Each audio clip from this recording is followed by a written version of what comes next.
अब जे जसो हुन्छ सब तम्रै हातमै छ। त्यो हाइवेका साइड लागेको जमिन चाहिँ अब मेरै नाममा गरिदियो, बरु पछाडिको चाहिँ दाइलाई दिइदियो, अगाडिको चाहिँ जसरी हुन्छ मेरै नाममा गरिदिनु पऱ्यो अमित साहब। ल बरु तपाईँलाई लागि खर्च पानी पनि छ। अब अहिले यति राख नि त। यतिले त कहाँ हुन्छ होला, हुन्न यतिले त। अरे हजुर अरू पछि मिलाएर राख न, राख अहिले यति राख, तपाईँलाई पछि भने नि सब हुन्छ। ए तँ चिन्ता जन्मानु, हाइवेतिरको जमिन तुईलाई नै पारिदिउला। बासैतिरतिर तु र तेरो दाइ आया, कागजपत्र जमिनको लिएर आया।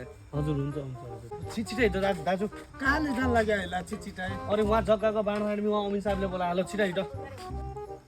ए तिमीहरू आया हो?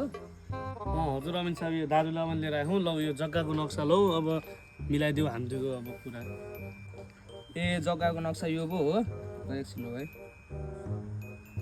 यसो नक्सा हेर्दै बेला रोडतिरको जमिन त कान्छा भाइ।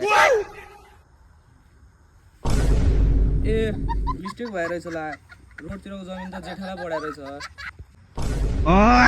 दाइसँग बढी चलाकी नगर भाइ।